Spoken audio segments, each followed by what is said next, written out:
Hello everybody, welcome back to the Figures and Flippy Shit Wrestling Podcast for the weekly wrestling recap where we take a look back over the last week of wrestling in WWE, NXT, and AEW.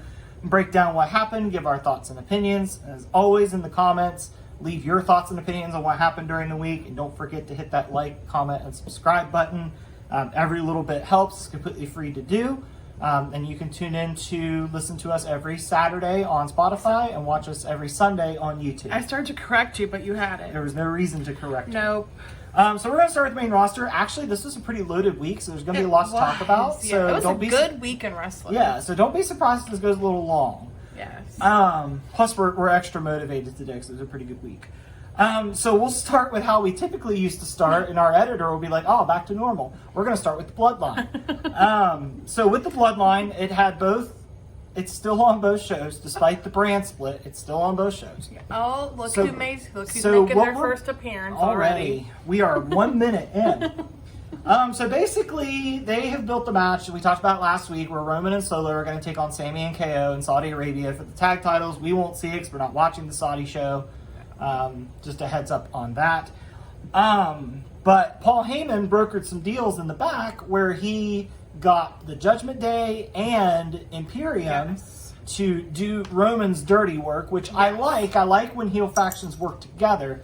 Although I would love to know what the sales pitch was for Imperium because they seem to not care about that kind of stuff. Yeah. But we'll see. I mean, KO picked a fight with Gunther. That probably didn't help. No. Well, KO was extra cranky. He was. He's been extra cranky. Yeah. So we had that going on Raw. So that ended up with Sami and KO facing Finn Balor and Damian Priest. Yes. Was it on Raw? Yes. And Sami and KO lost. There was a lot of interference. It was a very protected finish. Yeah. But Finn Balor got the pin. Good for Finn Balor. I was happy Finn Balor got the pin. So then we go over to SmackDown where Roman made his appearance, and this is where shit kind of hit the fan. So Roman comes out and he wants to talk to Sami and KO, and Sami and KO come out. They let him do his acknowledgement, and he doesn't really say anything else. Them. Yeah, the Usos were not there, but they were was saying just on commentary. Solo and Heyman. Yeah, but they were saying on commentary the Usos had a match with the LWO coming up later. They were preparing for that. So Roman and Sami are trading back and forth, and it was a really good promo. Sami this week was on fire because he cut a promo on Raw that was very intense and felt very real. Yeah. Well, I actually think that him and Roman have really good chemistry together. They do. And I think part of that stems from the fact that Sami does what he can to try to make Roman laugh. Yeah. They're just fun to work. I don't know. They seem to really enjoy working together. Yes. And this is probably going to be the swan song for it, and I'm ready for it, but it's been a fun ride. It has. It's been a fun ride. Yes. Sami said in an interview the other day that he hopes that people will remember his work in the Bloodline for years to come. I think Sami, they will. I'll remember it. I think so. It was great. So Roman's just trying to fire back at Sami because Sami told him that he wasn't as good as the Usos and he wasn't as good as him and KO were. And you could see, I love watching the armor chip away from Roman because he has such a face of confidence and arrogance, and I love watching it get chipped away because Roman does the facial expressions perfectly. He does. He's such a facial storyteller. He is, yes. Man, Roman Reigns has got to be one of the most improved people over the last 5 years because he's excellent now. So he goes to say his piece to Sami, and the Usos attack, and they beat up Sami and KO, and they kick him out of the ring.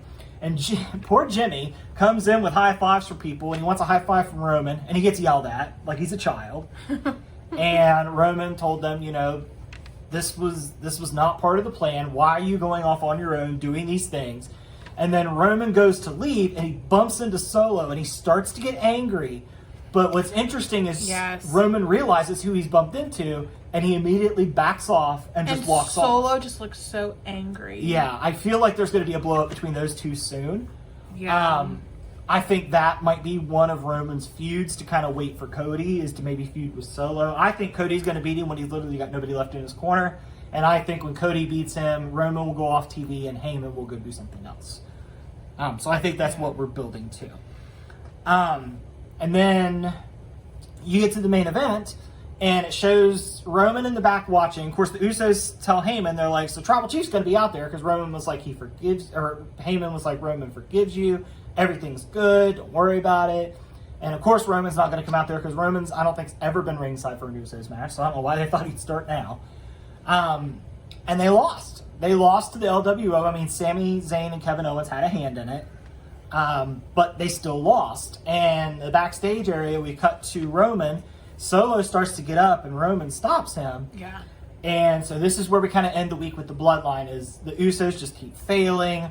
Roman's getting more and more angry. It's going to be, there's a big blow up coming. Yeah. And I think at Night of Champions, we won't see it. But I think at Night of Champions, I think the Usos are going to cost Roman and Solo. I know a lot of people are worried Roman's going to win. I'm worried Roman's going to win. I don't think so. I think the Usos are going to cost him. Solo's going to eat the pin. And Roman's going to say something to the effect of, Solo gets the job done. You guys don't.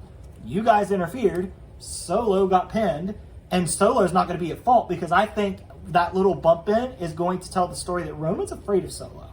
So Roman's not going to call Solo out. I would be afraid too. Solo's a big, scary man. Solo's going to lose, and he's going to project that on the Usos. And I think that's what we set up on Friday. Maybe. Is that he's scared of Solo, which, like you said, he should be. Solo's a big, scary monster. Yes. But I love Solo so much. Yes. So that's what happened with the bloodline. So quite a bit of progression. Subtle progression, but progression. Yes. Next, we'll talk about the U.S. title because there's not much to talk about. Theory came out, called out Sheamus from their triple threat the week before. Sheamus came out, called him out. They have a match. Simple. Yeah. Austin Theory needs a feud, but he'll get there. Yeah. But there was one part, though, where, Sheamus literally kicked Theory's head off. Though. He did.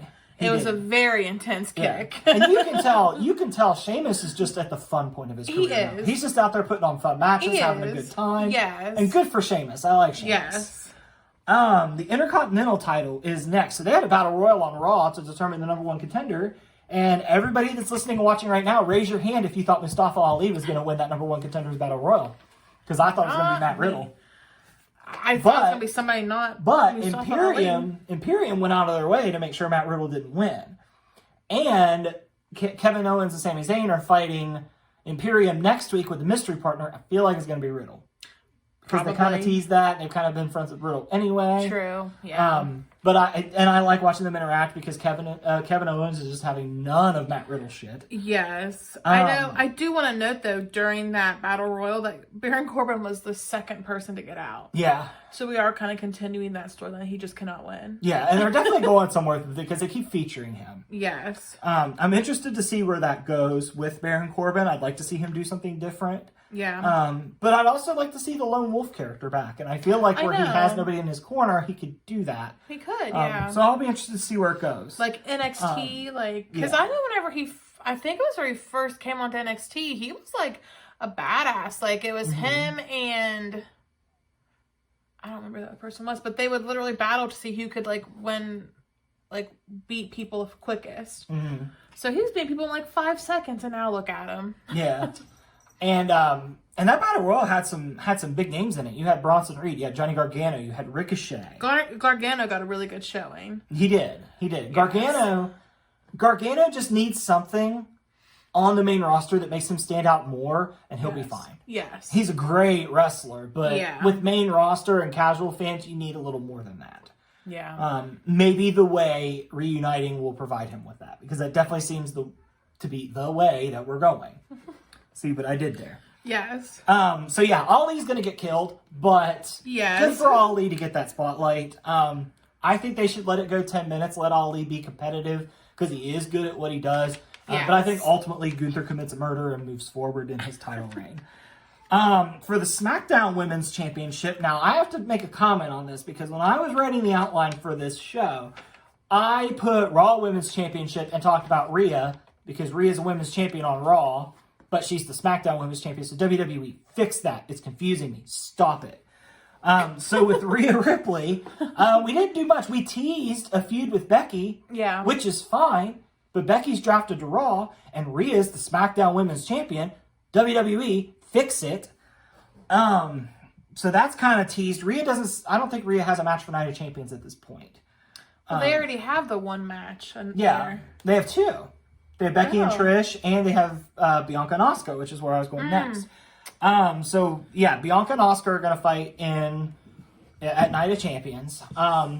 Asuka tried to miss Bianca, but she didn't really get her this week. But she definitely got some. She stained her white tank top. I noticed she had some on her face. Yeah. So I think that match would be good again. I don't think Asuka's going to win. So if Asuka's not going to win, we need to do something with Asuka. Yeah, I'd be fine with Asuka winning, and I like Bianca, but I'll admit I'm one of those fans that get bored if somebody has a title for too long. Yeah, and Bianca has broken that record they wanted her to break. She replaced Becky Lynch as the longest reigning women's champion of the modern era. So I think Bianca can lose, but we're going to have to build somebody up to do it. And I don't know if they've done a good enough job building up Asuka to do it. Spraying mist in her face every week is not going to cut it. Yeah. There's got to be more to it than that. They could have done more with Alexa Bliss, honestly, whenever she Where is Alexa Bliss? I thought you said she was getting, like, skin cancer treatments or something. I think that was a while ago. I think she's fine now. Because she said a couple times, like, I'm not doing anything. I'm just waiting on a phone call. But I saw something yesterday that they wanted to reunite her and Bray Wyatt, so her return may be dependent on Bray Wyatt. Bray Wyatt's getting over an illness. That's why he's been out. Maybe. So we'll see. I have faith in Trips. Triple H. I have faith in him. Okay. Well, some people are losing faith in him because of the whole. They think that he's dragging out the Bloodline story too long. That his like for long title reigns is starting to bite WWE in the butt. But I mean, every promotion has a few things that you're not gonna like everything a promotion does. No, So I think overall, I would still take him over Vince McMahon. Yeah, because at least the stories, at least if they are dragging out, they are long enough to make an impact. Yeah. So I'd much rather have. I'm not bitter Susan today, so I'm on board with Triple H. Okay, we'll see how you feel next week. So the next championship we'll dive into is the women's tag team championships, and it turns out Liv Morgan's hurt. Yeah. Which, from what I can tell, that's a legit injury. I hope Liv gets better. I like Liv Morgan. I think she brings a lot of energy and a lot of fun. But Raquel is going to defend in a fatal 4-way against Bayley and Io. Or no, Bayley and Dakota. No, Dakota's hurt. Oh, Bayley and Io. Dakota's hurt. That's right. Yes. Ronda and Shayna, which Ronda and Shayna attacked Raquel and pretty much told her, you're going to defend these titles. Listen, everybody knows if you've watched any past episodes, I am not a fan of Ronda Rousey, but I appreciated how brutal that attack looked on Raquel this week. Yeah. I appreciated that. But you're not the biggest Raquel person either. Yeah. I mean, you don't hate Raquel, but she just doesn't do much. She smiles too much for me. That's her thing. I've seen some people say they should let her be a monster heel, but then you have Rhea Ripley right there. Well, because whenever she was talking about how Liv was hurt in her interview, she was smiling whenever she walked up, and I was like, "Bitch, why are you smiling? You're literally talking about how you are going to lose your titles. Why are you still smiling? And the fourth team is Sonya and Chelsea, and I love how they keep getting shots. They're like the Jeff Jarrett and Jay Lethal of the WWE Women's Tag Team Champions. They lose, they wait for a new champion, they just challenge them. It's sound strategy. It's to quote a movie I'm not sure you're familiar with. It's bold strategy, Cotton. Let's see how it plays out. No, I never get your movie references. Oh, I've seen that movie. I have such a soft spot for Chelsea Green, though. She's not really doing anything. I mean, I guess she is, honestly. She keeps showing up. That's true. I need to get all that from mind. But I think a lot of wrestlers, when it seems like they're not doing anything, I think you have to stop and think, well, they're on TV every week. That's what they want. They're on TV, people watching them. People so I guess see she value is doing enough stuff, in them to put them on TV every week. Yeah, so I take that back. I love Chelsea Green. I love how ridiculous did I say that weird? How ridiculous she is. I love it. I'm happy for Carmella that she's pregnant. I'm super happy for Carmella. But at the same time, I'm really sad because I really wanted to see how Carmella and Chelsea Green was going to play out. I was so pumped for them together. I thought that was like a match made in heaven. Yeah, but don't get me wrong. I'm very happy for Carmella. Yes. Because I know what she went through from what she said. And it's an awful experience, and I'm glad that she's got a little light at the end of the tunnel for her. So yes. Good for her. Yes. The next thing I want to touch on is something that you always mention when we're watching, but I don't think we've ever mentioned on this show.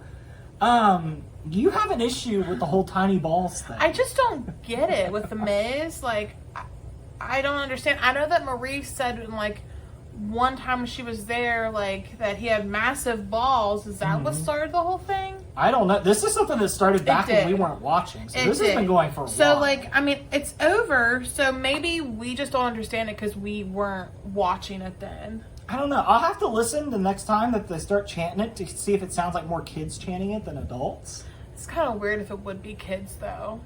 Yeah, I didn't even think about that. Way to ruin that. Oh. It's possible. But speaking of things that are over, WWE, are you listening? LA Knight got a hell of a pop this week. He did, yeah. He did. No, they didn't want to boo him.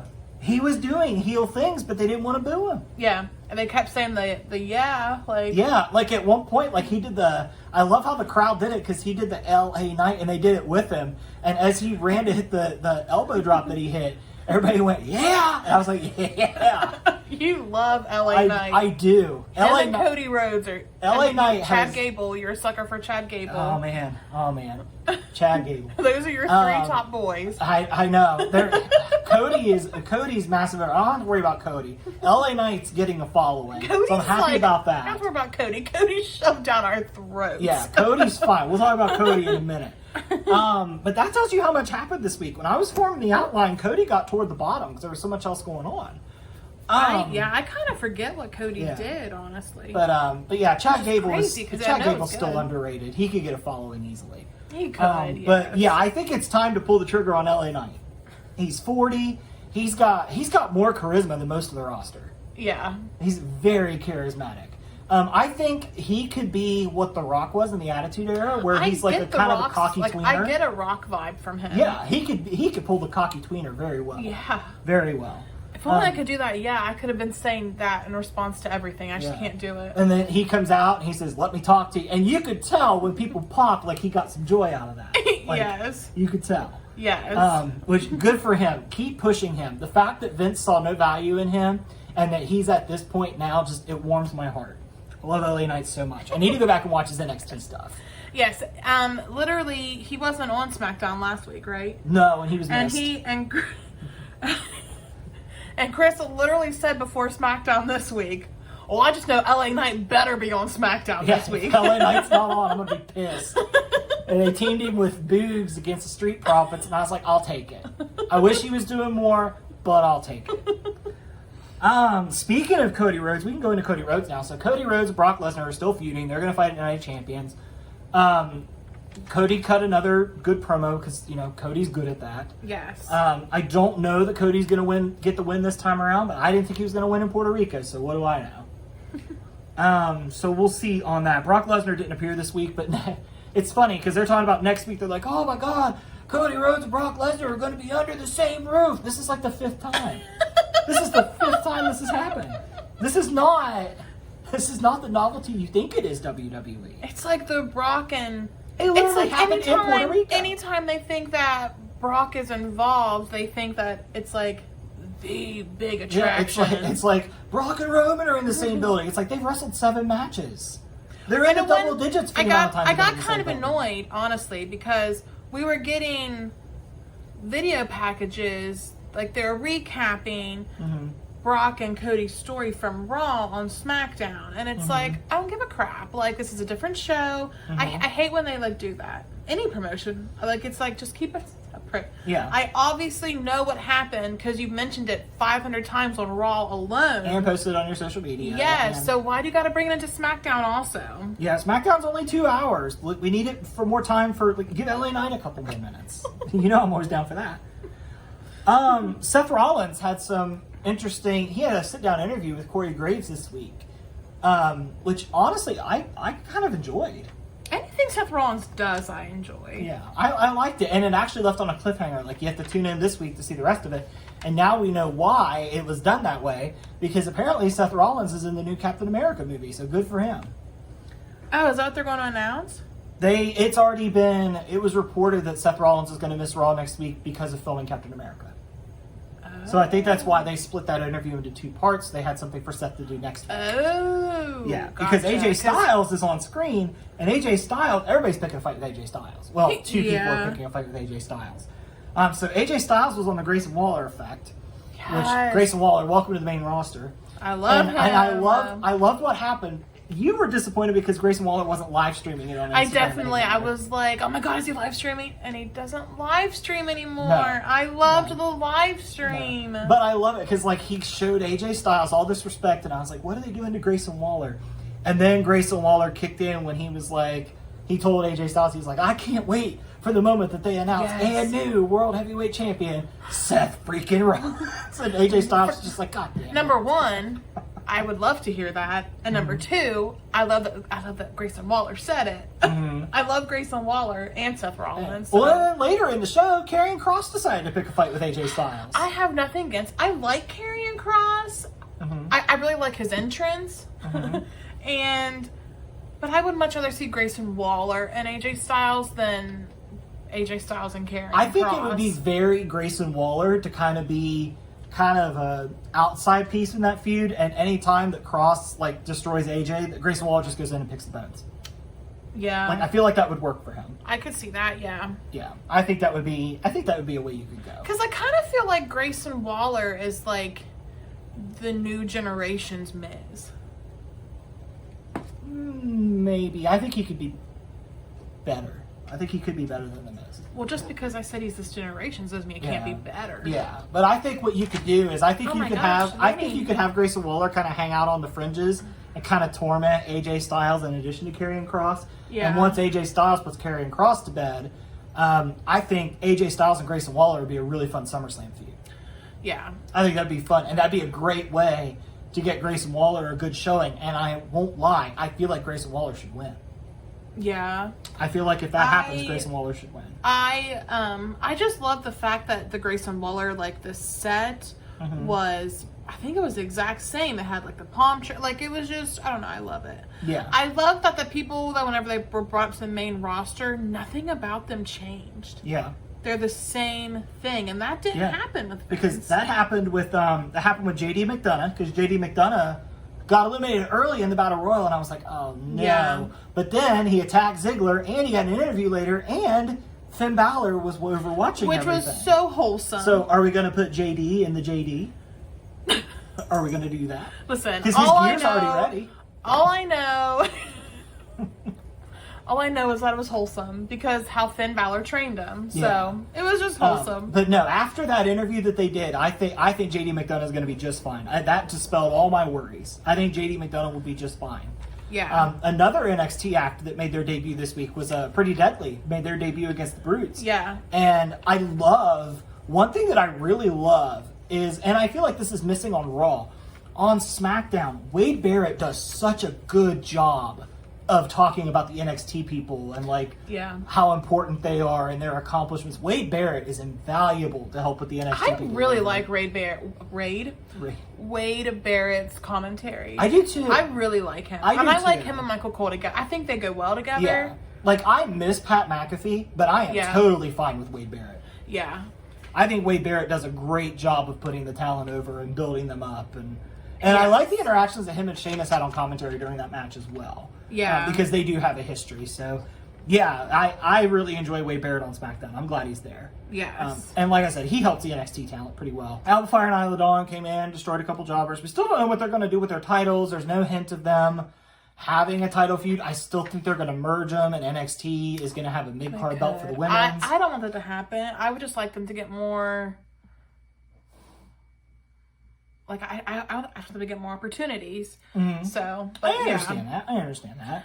I know there's one more thing I want to touch on, though, with, like, main roster WWE stuff. I want to touch on Zelina Vega. Okay. Because I know a couple weeks ago, I was talking about how I didn't know she could hang with Rhea Ripley. I was running my mouth, what I do a lot on here. And I just want to say, I think that she's improved so much. So is this you kind of apologizing to Zelina Vega? Yeah, sure. I feel like I just want to give a shout out because I feel like she's done so well. She's got people behind her. Like, the LWO is killing it right now. Like, yeah, people like them. Yeah, so I just want to point on, like... Yeah, and she had a match with Asuka this week, so, I mean, that worked out really well. Yes. She lost, but she looked credible. She did, yes. So is there anything else main roster that we want to talk about before we go to NXT? I don't believe so. I'm pretty sure we checked off covered everything. Yeah. Let's head to NXT. Yeah, WWE main roster. Fun week. Fun stuff. Yes. Okay, so NXT is still in their rebuild mode from the draft. But it's doing pretty good, though, yeah, in my you can't opinion. tell. You can't tell. A lot of stories are continuing on. They have a lot of good talent in NXT. Yeah, NXT is definitely showing a bright future for the main roster. So we'll start with the world title picture. So Carmelo Hayes and Trick Williams kind of spent the whole episode trying to get Braun to come out. Yeah, Braun at one point was at his barbershop, and everybody behind Braun, like, it looked like Braun was like a hostage taker. Like, they were all sitting there quietly, they didn't know what to do, and Braun's just like, I stopped in for it. But it was fun, and what's funny about it is Carmelo Hayes got so angry about it. He was just like, you motherfucker. He's at your barber shop. It's a public place, Carmelo. Like, I get it. It's near and dear to him. But because in the NBA 2K games, when you're in career mode, like, the people that, like, talk you up and stuff are all the people at the barbershop. At the end of the show, Braun came out. Well, let's back up. Yes. Carmelo and Trick had a tag match against Charlie Dempsey and Drew Gulak. Yeah, because they were calling out Braun Breaker, and then they came out. Yeah, which one thing that's really funny is Charlie Dempsey was wearing purple gear, and he has like Gene Wilder looking hair, so the crowd started chanting Willy Wonka. He looked just like Willy Wonka. Yeah. And Trick really Williams did. made reference to it, which popped the crowd. Yes. See, this is how the fun you can have when you don't use scripts, Vince. Anyway, so they had that match later. It was good. Charlie Dempsey's really good, and I like him and Drew Gulak as a team. As just kind of a technical assholes. And Charlie Dempsey's like handsome in like a weird way. Like British. Like a British way. I do think British people are. I love it. At the end of the show, Braun Breaker came out and he brought a bunch of security. He told Carmelo, he was like, "It's not for me, it's for you." So I don't think.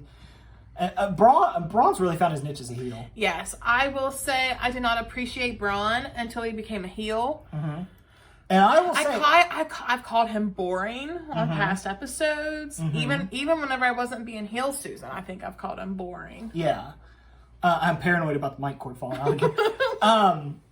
But one thing I'll say, too, about Braun Breaker is now that I've seen a few of them and I've seen more of him, I don't know if it's the way Carmelo sells it or what, but I think Braun Breaker might have the best spear in wrestling right now. He does have a good spear. It's just like that snap action with it. Like, it looks like it kills him. It does, It reminds me of the way Goldberg's spears used to look. Mm-hmm. So anybody else that uses the spear, Roman can have it because he's used it forever. But I think the only other person that should use it as a finisher is Braun Breaker. Yeah. Because of the way it looks. Yeah. Ricky Starks has a pretty good spear too, but he's a little smaller, so it doesn't look as effective sometimes. Yeah. But if he hits it on the right size person, Ricky Starks' spear looks great. Yes. But I think Braun Breaker has the best spear in wrestling, even better than Roman's right now. The North American Championship, women's tournament. I had to win against my own notes. All right, so the women's tournament, we had a couple more matches. We had Cora Jade beating Fallon Henley. It was a decent match. Yeah, it was. Yeah. It was. And then in the main event, we had Roxanne Perez beat JC Jane. That's last week's.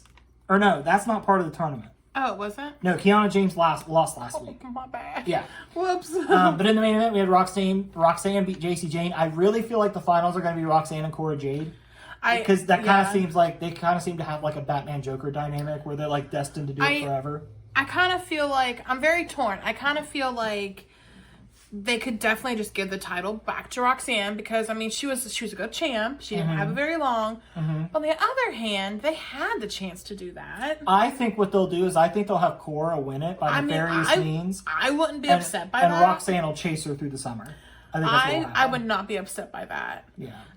Well, after the match with JC Jane, Gigi Dolan came out and attacks JC Jane. So their feuds continue, which is good because they can't stay healthy to have a good match. Their matches, and it's not anybody's fault. Accidents happen. Yeah. But their matches end up going away where like I'm almost turned off from the feud because I feel like it's just not. I just feel like they need one good match to redeem themselves because every time they fight, because the last match they had, it was going great, and then JC Jane's head got busted open.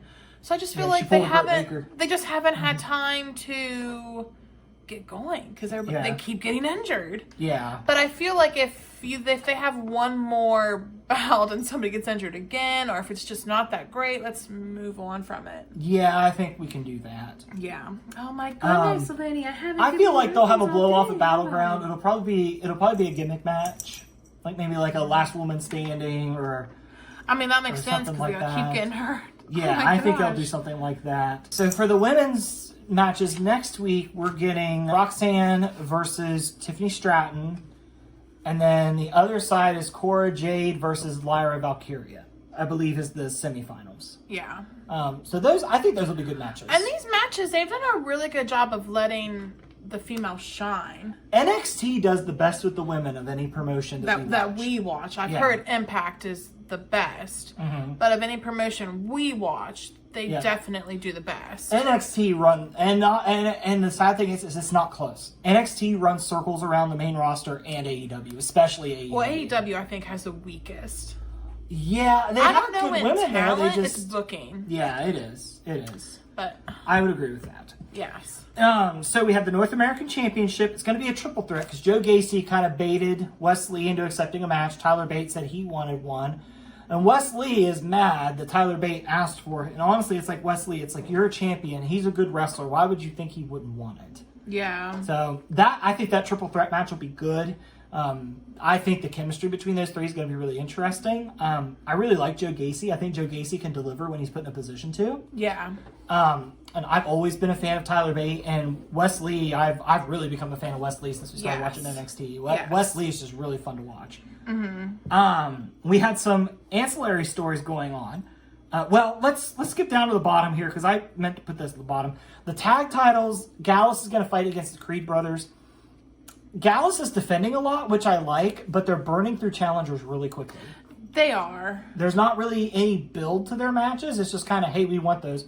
Okay. Yeah. And they fight. It's like Orange Cassidy with the International Championship. Yes. Over in AEW. Which grinds my gears. Yeah. So Gallus needs a feud.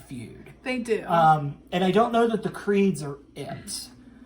They need, like honestly, I don't know why before they got called up, I don't know why NXT didn't try to run Gallus and Indashir. Would it have been boring? Probably, but at least it could have been a feud. There's three of them. Yeah. I mean, I could have done something with it. Yeah. But that's just my opinion. So as far as the other stories that happened that aren't title related, Tony D'Angelo got arrested or taken in for questioning. And not in real life. Yeah, in his restaurant. And yes.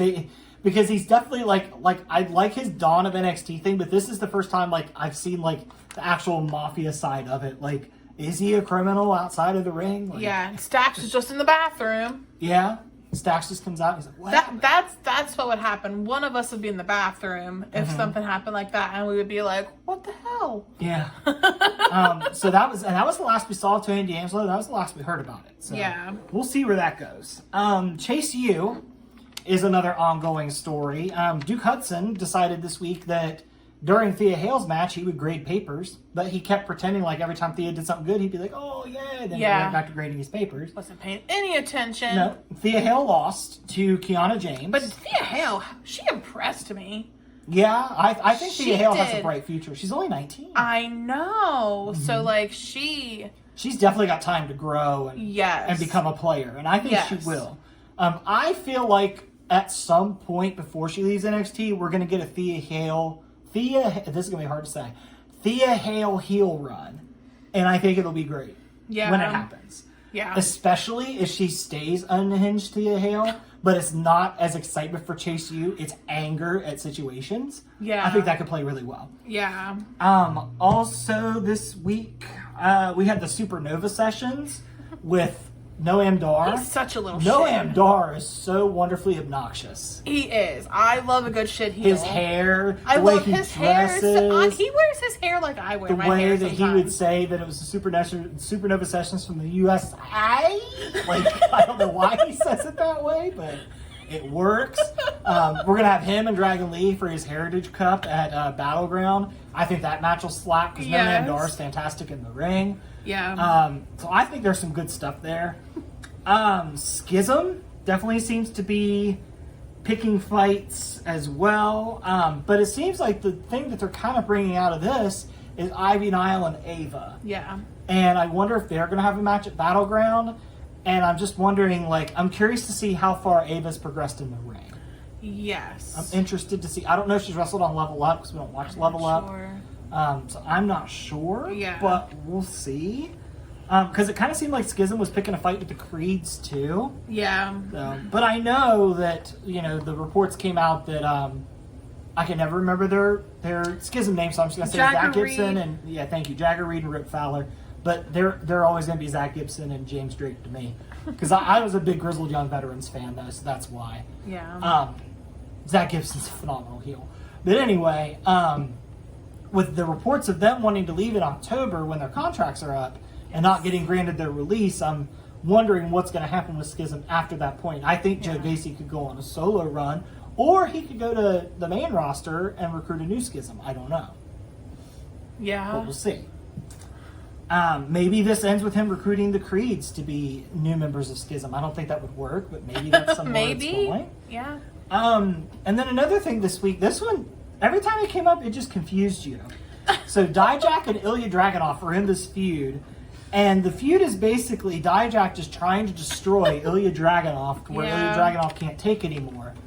And every time it happened, you just kept saying, what's going on I just don't understand Dijak. Mm-hmm. I don't know. I cannot wrap my head around him for some reason. You can't understand Dijak because you haven't watched enough 80s action movies. That's why you can't get your head around Dijak. If you watched more 80s action movies, you would understand him, and you would understand what he was trying to do. Yeah. I just don't get it. Yeah. I enjoy it, but I love 80s action movies. It's just me. Yeah. Plus, I've liked Dijak since before, when he was tearing it up with Keith Lee. I like Dijak. That's why it's like I try so hard to understand There's that him one right live now. event we went to in Pittsburgh. You remember? He had a match with Ciampa. Yeah. When Ciampa was in his ultra shit heel run. That would have been like a 5-star match we saw, I feel like. Yeah, because the crowd, when he first came out, everybody was like, who's this? Yes. I knew who he was.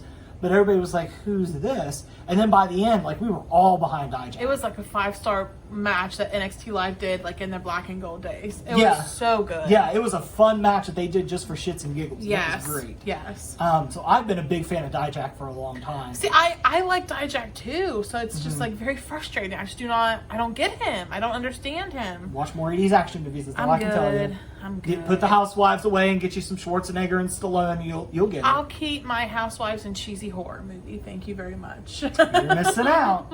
You're missing out. Well, I think that's all we had to cover with NXT this week. NXT, I think that's all for WWE in general. I can't say it enough. Give NXT a watch. It's different. They do different shit. They experiment. They have some fun. Definitely give NXT a watch. If you don't like it, great. But there's some stuff on there that they do that's totally different from the other stuff we see every week. It's good shit. Yeah, it is. It is. All the love to NXT. Yes. AEW talk. Yes. Does that scare you? Maybe. So let's talk about AEW for a little bit. So the first thing we'll talk about is the pillars. I've seen a lot of people say they think the pillars build has been lackluster. I don't feel that way. I feel like they've given everybody time to shine. I like all 4 guys, though. I even like Sammy Guevara. I know Sammy Guevara gets a lot of shit. I love Sammy Guevara. But I like Sammy Guevara. But I love the shit heels, so... But each one had a piece to play this week. So Jungle Boy had a match with Roosh, which was fun. Love Roosh, too. Yes. Really get a lot of enjoyment out of Roosh. Yes. Sammy Guevara had a squash match and a promo. Yes. Darby teamed with Orange Cassidy, which seemed kind of random, but... Yeah. But, it got Darby on TV for the week. So then there was a backstage interview with Renee, and there's actually a story behind this that I don't know if you know, so I'm going to share it with you. Okay. So the way that the segment went was Renee asked MJF how he was feeling going into the pay-per-view with everybody winning their matches, and MJF literally just smacked the hand out of their mic, out of her hand, and walked away. I saw this, yeah. Yeah, that's what happened. Yeah. What was originally slated to happen was that Britt Baker was going to come up and tell MJF that she didn't think he was going to be champion for very long, baby, to kind of tease Adam Cole was the next feud. But then AEW was like, well, wait a minute, that kind of makes Double or Nothing null and void. Yeah. It kind of makes it a spoiler that MJF's going to win. I think even though the whole world thinks MJF's going to win anyway. Yeah, but I get what they're coming from, though. That would kind of I think that was smart. I agree. Yeah, because it would just take away all the shine from this match. Yeah. That I think they've done a really good job building. Yeah, they've showcased on each person and like let them do their own matches, but they've put together. I see all these things where they're like, Jungle Boy's clearly not ready, Sammy Guevara's clearly not ready. Well, maybe it's trial by fire. You know, maybe they try it, and if it doesn't go well, then they know where they stand. I don't even know what they mean by that, because I could enjoy mixed, but I feel like Sammy Guevara is like the top one. Mm-hmm. I kind of feel like Darby Allin's the weak link with promos, promo-wise. Yeah, because Jungle Boy's improved a lot. Working with Christian helped him. Yeah.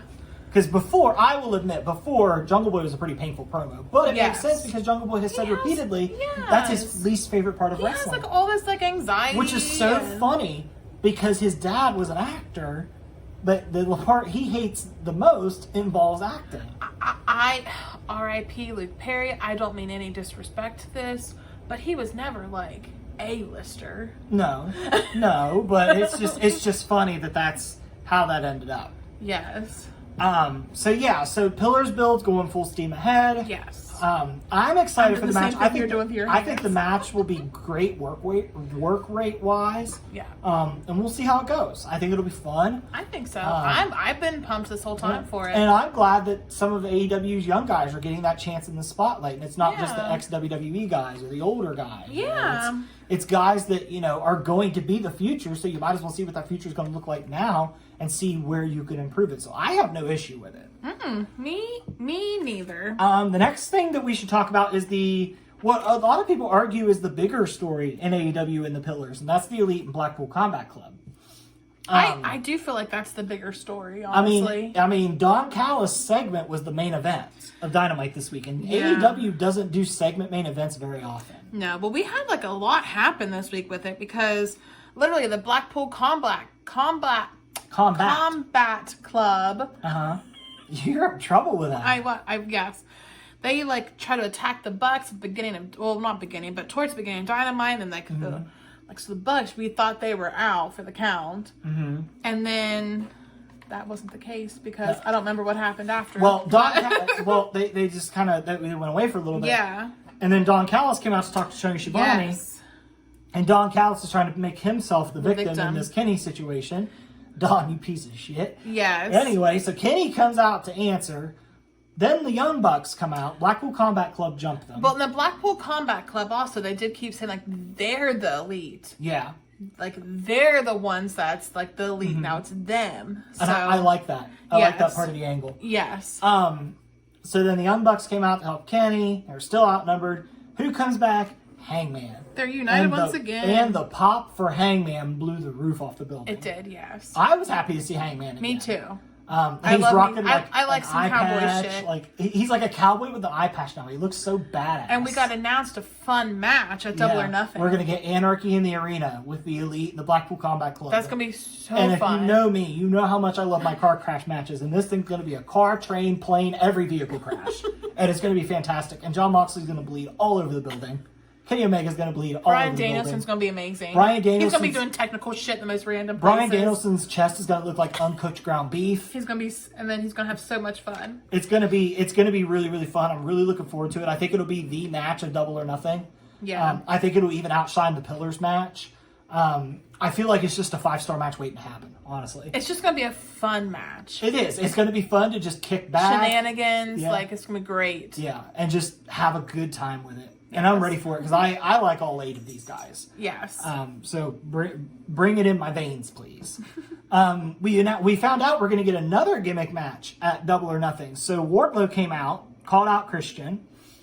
Christian comes out, and Christian's doing Christian things. You know, love him. He's the best. I can now see the arguments that people make where they say that Christian's better than Edge. I could see that. I'm starting to agree, like, especially heel Christian. I feel like in the prime, maybe Edge was better, but like at this point in time, I don't think it's any comparison. Christian is much more interesting. It's no comparison at this point in time. That countdown starts, and you just feel the crowd start to get so hostile. Excited. I get so excited. And the crowd just starts to feel hostile when that countdown starts. But Wardlow challenged Christian to a ladder match, and you know Christian has a great history of ladder matches. So I think that match is going to be fun too. I'm looking forward to it. I hope Wardlow doesn't lose, because if you're going to put the TNT title on Wardlow, leave it on him for a minute. Yeah. He's a 3-time champion, and I think combined his reign is, like, his first reign is like 80% of it. Yeah. So I think we need to keep the title on Wardlow for a while. Agreed. Speaking of people having the title for a long time, we've got Orange Cassidy. Orange Cassidy, this dumb MFer. So I have a bone to pick with this too. So they've announced that Orange Cassidy will defend his international championship in the Casino Battle Royal at Double or Nothing, which will be fun. I'm interested to see what names get involved. Yes. However, they have announced that he's going to defend one-on-one with Kyle Fletcher, I think either on Dynamite or Rampage next week. I believe. So Orange Cassidy's obviously going to win, because he's got to defend it in the Casino Ladder Match, or the Casino Battle Royal. He's obviously going to win. I don't know why AEW does these things.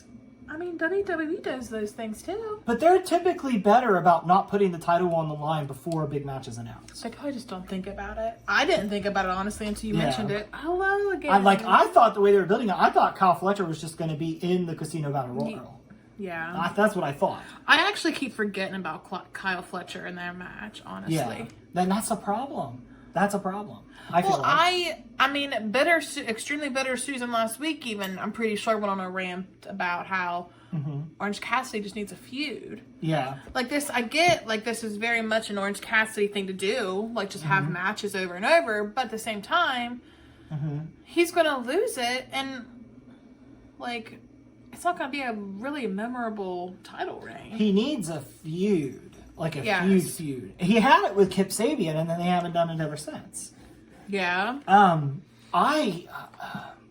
mean, I know I throw this name out there a lot. I know I do. Who are you going to say now? He could have a really good feud with Ethan Page. You just want Ethan Page to get involved more. Listen, when the firm was formed, yeah, Stokely said that Ethan Page was going to chase the international championship, and he never did. Oh, yeah. I just want him to follow through on that. And Ethan Page is doing stuff with Matt Hardy, and they're going to have a match at Double or Nothing. But at this point, I feel like now the deletion matches happen, it's kind of tacked on. Now it's just for them to... I don't know why they're continuing it. Like, it's just going to get for them to get control of Ethan Page. I thought they were deleted. Like, I feel like we've overstayed our welcome a little bit with Ethan Page and Matt Hardy. Yeah. Which sucks to say, because I like both those guys. Get your butt away. It was our cat. So, I mean... I'm happy Ethan Page is on TV. I'm happy that he has a match at Double or Nothing, but I'm ready for him to do something else. Yeah. And I think, honestly, this would have been a good opportunity. The deletion would have been a good opportunity to alter Ethan Page's character. Like, what if the deletion match, like, destroyed his confidence and he was, like, shattered ego Ethan Page? Oh, man. That would be a whole new dimension he could explore. That's true. And grow his character. Yeah. That would have been interesting to me. Look at you. Somebody needs to hire this man to help book wrestling ideas, like wrestling shows. I just want to see Ethan Page succeed. That's all this came out of. And I see a lot of people say Ethan Page is one note. This would be a chance to do a different note. Yeah. The trios belts. So House of Black, it seems like anytime they defend their titles, it's going to be a House Rules match. They kind of alluded to that on commentary. Yeah, which is nice. I like that. House of Black doesn't really have a feud brewing right now. But I kind of feel like with the way they've been built up on Rampage, and I think it was either Excalibur or Tony Schiavone mentioned the Acclaimed and Daddy Ass maybe chasing the trios titles. I think that'd be a really fun dynamic. I want to hear Max Caster's rap about the House of Black. I want to hear it. That'd be yeah. I think that would be really fun. And I think, honestly, the Acclaim should lose. I mean, I agree. I think House of Black should hold the trios titles for a while. They're great. They're over. They're different. Yes. So while I'd be fine with that match, I don't think we should pull the trigger on the Acclaimed. But I do have reservations about it because I do feel like the Acclaimed is a little less over than they used to be. But I think also that's because they keep saving them for Rampage when the crowd's gassed. Yes. Yeah. Because we've been to the Dynamite. If you have a good Dynamite, you have a lot to cheer for. By the time Rampage is there, it's a lot. Yeah, like you're excited you're getting more wrestling, but at the same time, it's like I'm just ready to go home. Especially with us, where we usually have an hour or more drive to go home. Depending on which, because we are lucky. We have two places that close to us that wrestling comes to. So, well, actually 3 places. Yeah. So we are lucky in that regard. Yeah, I would agree with that. But, you know, you need to get the Acclaim back on Dynamite so we can gauge a crowd pop where they're not tired to make sure that they're still as over as they were. Yeah. For the tag titles, so Jeff Jarrett, Jay Lethal are challenging FTR. We've already kind of gone over this where they just keep challenging who the next champion is. Mark Briscoe is going to be a special guest referee. I mean, I get very annoyed by Jeff Jarrett, but I'm intrigued for this match just because everybody else that's in it. Yeah. Yeah, and I'm always down for Mark Briscoe on my screen. I'm very intrigued to see which direction, because after this match, we're going to fully know if Mark's going to go heel or if he's going to go face. Mm-hmm. So I'm intrigued, because I could see it going either way. Yeah. So I'm intrigued. Yeah. For the women's titles, so Jamie Hayter has a match at Double or Nothing. But she's hurt. She is hurt, but hopefully she'll be fine to compete at Double or Nothing injury. Have we heard? I don't know. Gosh. But she's going to wrestle Toni Storm, which it's fine. It's fine, but it's been done. Jamie Hayter, Yeah. I really feel like Jamie Hayter needs a new, fresh challenger that is outside of this story. Because then you could break her down by having her be involved in two different stories and it wears her down. Look at this. This is why somebody needs to book you. I mean, it just makes sense. Yeah. It just makes all the sense. Just makes all this. Honestly, what I would do, I know Athena's doing great work in Ring of Honor. I would have Athena come up and challenge Jamie Hayter and want to unite the titles. Because she's very intense. She's very brutal as well. Between Ring of Honor and AEW, they have very brutal women's champions. They do, and I like that. I do too. I hate when other women are like scared to do anything. Like I like whenever you get in there. Mm-hmm. Show me the passion about why you got into wrestling. Mm-hmm. So that's for anybody though. Yeah. So, but yeah, this Outcast and original story. I mean, we keep building it week by week, but we need to do more to light a fire. We have Sheeta, and I think Sheeta kind of brings more fire to it. Mm-hmm. I wonder who they would take out, though, from the home. What happened to all the other homegrowns? See, what I think should happen is at Double or Nothing, I think what we need to do, this is how I would do it. At Double or Nothing, I would do Toni Storm and Jamie Hayter. You can do that. I'll keep Tony's booking there. But I think the Outcasts should get involved, like they always do. Yes. And then I think it should be met by multiple homegrowns. I think Willow should come back. Sky Blue should come back. Sheeta, Britt Baker. And have them outnumbered and realize that they're outnumbered. And this should end in a blood and guts match. Yeah. And let Britt Baker bleed all over. She does. She's very good at that. Let her do it.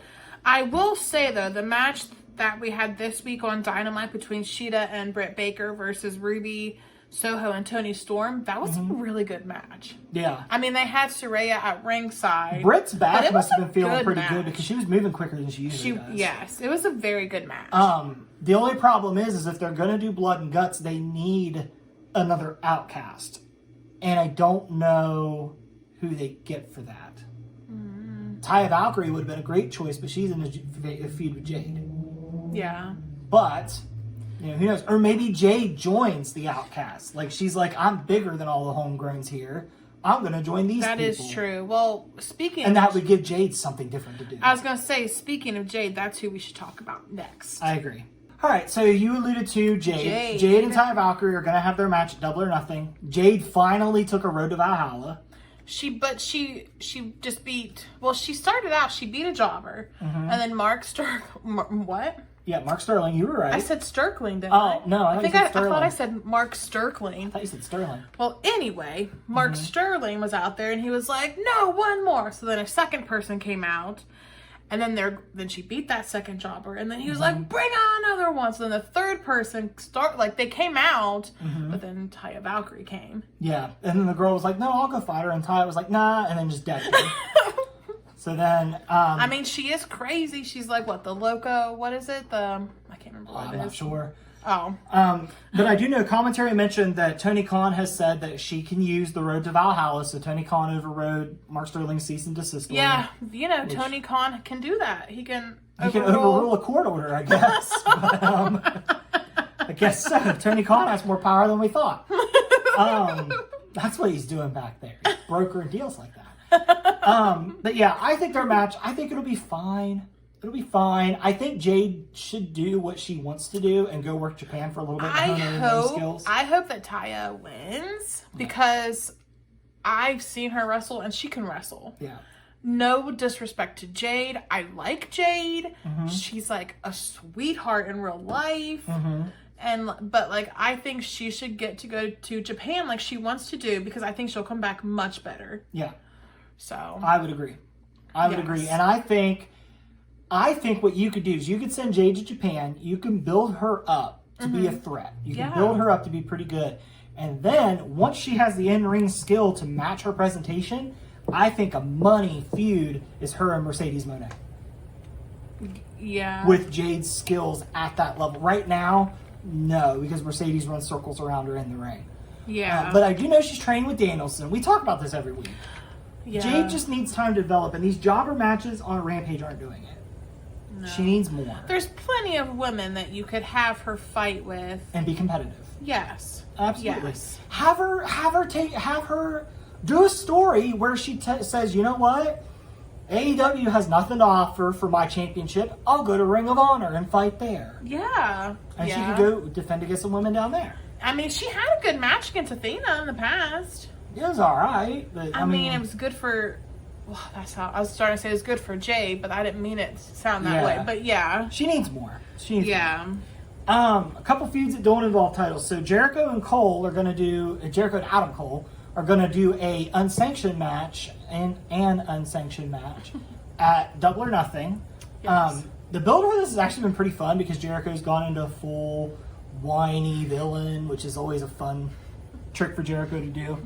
And it's funny because I actually sided with Jericho on something that he said on Rampage, I believe. He said, I didn't have the JAS jump you outside the building like Adam Cole did me. And I was like, you know what? He's right. Well, and then what you're referring to, though, is that he had a match with Roderick Strong. That's right, the same week. Yes. That match was fun. It was so fun. If you get a chance to check out. His ear got busted. Yeah, Roddy had some blood. He had blood like all down his face. Yeah. But it was a very fun match. It was. Go check it out, especially if you like car crash matches. It was a fun car crash TV match. Like, Chris Jericho got pinned in like a garden kind of thing. They went outside. Yeah. I will say the fans were very aggressive whenever they were up in the, what is it called? There's a word for it. The concourse. Yes. Concourse. Whenever they're in the concourse area, the fans are pretty aggressive. Yeah, there was a lot of security holding them back. I was like, dudes, why would you want to, for one, why would you interfere with this match? Because I would hurt myself. Yeah. And two, why would you have that much disrespect for a wrestler to interfere in their match? And Jericho was really trying to get some heat on himself because they kept chanting Y2J and he'd flip them off. Yes. Every time. Yes. But no, the match is really fun. There's kind of a scary point where they go like on this little ledge that's in stairs. But it literally looks like at one point like Jericho's just gonna like fall all the way down the stairs. And he doesn't. Thank goodness everybody's okay. But it looked scary there for a minute. Even you were like, oh God. Yeah, I didn't know that I didn't know that they had that ledge. Yeah. And even commentary was like, we thought he was done for. Like, but no, it's a really fun match. Check it out. I think him and Cole will put on a really good unsanctioned match. I think it'll be really violent. Yeah. And like I've said before, I know a lot of people were underwhelmed that Jericho's feuding with Adam Cole because Jericho's starting to get this reputation that he tries to steal people's heat. I don't think that. I think it's a great, safe feud for Cole to come back and just see how good he is to go moving forward. Yeah. We had Jay White, Ricky Starks. This was a really good match. Had a lot of good moments in it. Jay White, Ricky Starks have really good chemistry. They do, yes. And then Juice Robinson was with Jay White, so I just kind of added to things. Yeah. So it was good. And AEW actually pulled out the rare DQ finish here because Ricky Starks just walloped Jay White with a chair. Yeah. So I definitely think they're building to something for Double or Nothing. I think it'll be good. Yes. I'm not sure who should win because Jay White shouldn't lose his first feud, but at the same time, I don't think Ricky Starks needs to lose here either. But so Ricky Starks has looked very strong this whole time because he's been defending against Jay White and Juice Robinson. Yeah. I mean, Ricky definitely needs a friend. He does. I don't know who it's going to be, but he does need a friend. Yeah. For sure. The last thing that happened on Rampage was Dustin Rhodes had a match with Bishop Khan of the Gates of Agony, bigger Mogul Embassy. Swerve and Keith Lee feels like it's really slow burning, and it doesn't feel like something that should have slow burned as long as it has. Yeah. I know Keith Lee was out for a little bit, but I kind of feel like we should have addressed it when Keith Lee got back. We could have done like a Dynamite special where those two could have fought. Yeah. Because I think what's going to happen is they're going to fight, and then we're going to continue the feud, and I don't think that's the direction we should go. Yeah, and I kind of feel like the way that Swerve's been booked recently, he's kind of lost his, like, hot factor, you know what I mean? And I don't mean any disrespect to people he's with, but, I mean, I don't even really remember their names. Yeah. I just remember Parker Boudreaux, but he's not even with Parker Boudreaux anymore. I think Parker Boudreaux's hurt. Oh, I think him okay. and Trench are hurt. But honestly, what I would do with Swerve is I would, after his feud with Keith Lee, I would have Swerve go after Orange Cassidy in the international title. That's even more. I'm not even convinced Orange Cassidy's going to have it after that. Well, let's say he does win. Let's say hypothetically he wins. I think Swerve should go after Orange Cassidy, because then you could have Orange Cassidy, best friends, taking on Mogul affiliates. Bandito could get involved to kind of even up the numbers. And then you need somebody to take care of Prince Nana. And by the time you get to that point, Danhausen. it might be time for Danhausen to come back. Maybe. And then you'd have Danhausen take care of Prince Nana. Yeah. So that's what I would do. And that would give Orange Cassidy the feud that I think he needs. That's going to reheat Swerve back up. Yeah. And honestly, I think Swerve should take that title. Yeah? I do. I think Swerve would be a great person to take it off Orange Cassidy. Yeah, I mean, I'd be fine with that. I like Swerve. I think Swerve. I forget how much I like Swerve. I forget how much I like him, like, currently. If they booked him properly, Yeah. and they booked him hot enough, I think Swerve would make a fantastic heel AEW World Champion. Yeah. I mean, I'm not gonna lie, just his entrance music itself makes me... Itself, I love his entrance music. That's my favorite part of this feud is the entrance music, because Swerve's theme's good, and Keith Lee slaps, and slaps hard. I love Keith Lee's AEW theme. Yeah. I love it. So the last big thing that happened with AEW this week is we got the announcement that Collision is coming, which you and I dread because I don't know how we're going to cover it. I don't know how we're going to cover it. What's probably going to happen is we're probably just going to be a week behind on Collision, so you're probably just going to have to watch Collision yourself if you want to know what happens. But they have confirmed some talent for Collision. They've confirmed Hobbs is going to be there. QTV was talking about it. Yes. Miro is going to be on Collision. Thunder Rosa is going to be on Collision. Andrade's back, and he's going to be on Collision. They have a lot of nice talent that people's been wanting to see. They're all going to Collision. Yes. But is it also everybody that it seems like everybody that at some point has had an issue with somebody backstage is going to Collision? Yeah. It's all the problem children going to Collision. But I don't know if it's like the problem children. It's just like the golden children are like the Dynamites. You know what I mean? It definitely seems like Dynamite is more for like. It seems like they're big acts. What's interesting is MJF is on all the promotional materials for Collision, but I think I heard somewhere that the world champion could appear on both. That makes sense. Yeah, nobody's really sure if it's a soft brand split or a hard brand split. CM Punk is a question mark. Have you seen all the shit with CM Punk this week? No, There's CM. There's stuff going on with CM Punk. Oh, there's all kinds of stuff going on with CM Punk. Oh. So basically, the stuff that I've seen, and you have to take all of it with a grain of salt because everybody's telling different stories. But the things that I've seen that are consistent, Ace Steel's back. No. It was Jericho's idea to bring him back. Why? Tony Khan said that Ace Steel could come back, but he had to work remote. He couldn't be on site. CM Punk took issue with that. Didn't like that answer. And now, that's why next month for Collision, they haven't announced the debut show yet because they are literally at the point now where if it's Punk, it's in Chicago. If Punk's not there, it's at Daly's place. That's why they haven't announced it yet because they're not sure what Punk's going to do. Tony Khan, cut your losses. I understand that CM Punk's a draw, but he's 47 years old. He's injury prone at this point. He's not your future.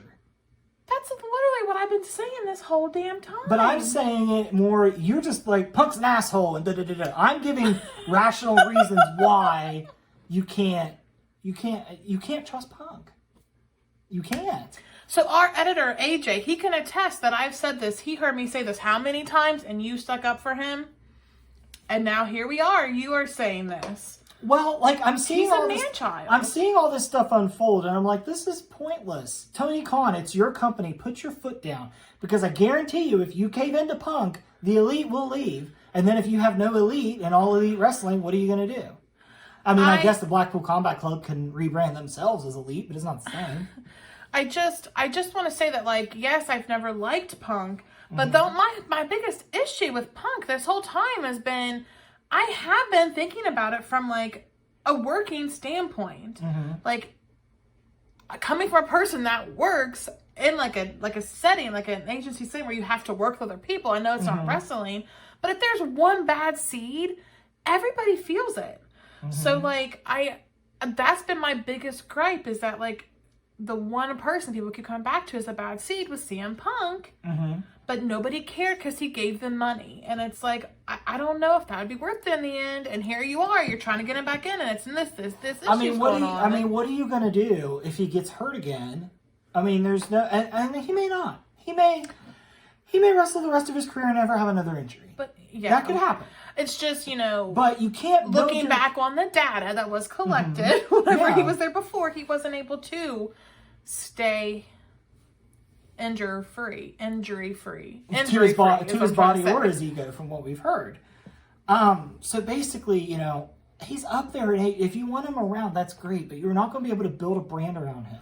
And I think you have to also put his ego in check. I think he's very I think he's very narcissistic. He actually is not. I don't think he's diagnosed with that. That's just me saying that. But he just comes across to somebody very narcissistic. And because So it'll be interesting to see what happens. All I hope is that it doesn't blow up AEW. And that's been my thing, and that's just I get that I'm gonna get made fun of by somebody that watches this at some point. But AEW has a very special place in my heart, just because we had a few wrestlers that, like Ethan Page, like the Danhausen, they like really helped us through like a dark place in time. So I have a very soft spot for AEW, and it's just like I feel like CM Punk could destroy that, and that makes me very angry. And now we have the Cruise on top of that. On top of Ethan Page and Danhausen, we have the Cruise that is special to us. Oh, yes. So, I just basically don't fuck shit up, CM Punk. Go be 50. Go be a moody 50-year-old somewhere else. You would be a perfect addition to my Real Housewives. Oh, gosh. He would be great. You didn't want to watch it, but you've watched a couple little parts of it. I see it in passing. He would fit in.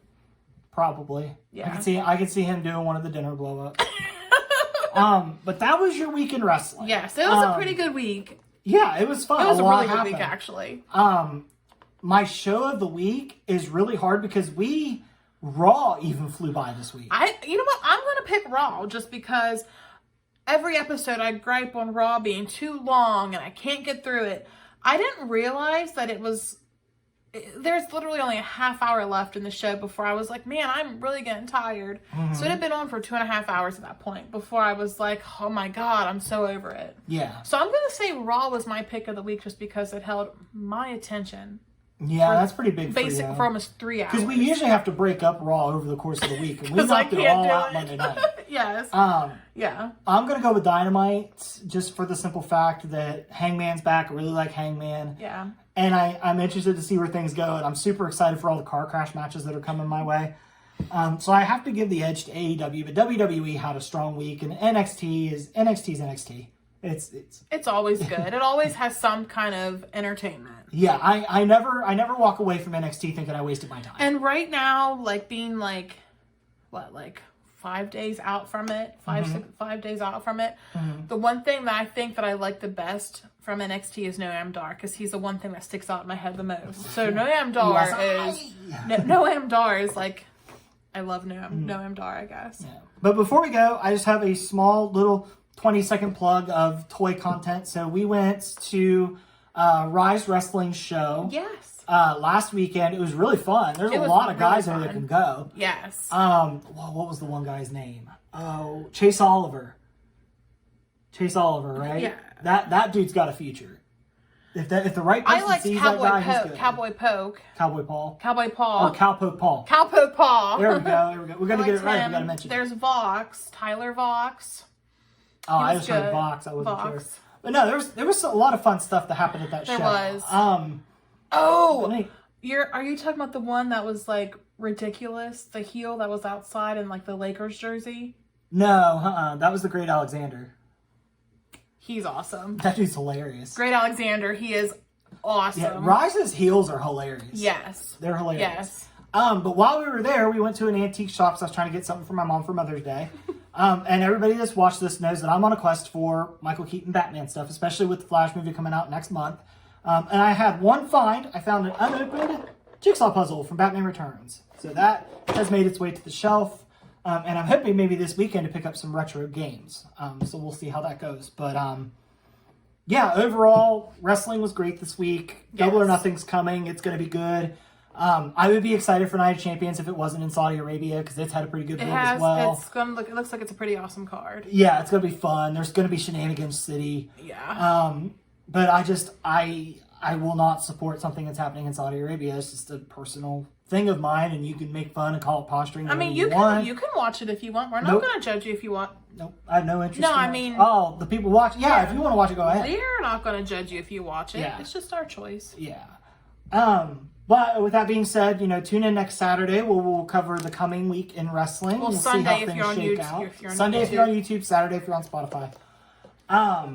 But until next week, find some wrestling, enjoy it, and we'll talk to you soon. Yes. Later. Did you like that video? Like, subscribe, and comment to the Figures and Flippy Shit Wrestling Podcast. Oh, yeah!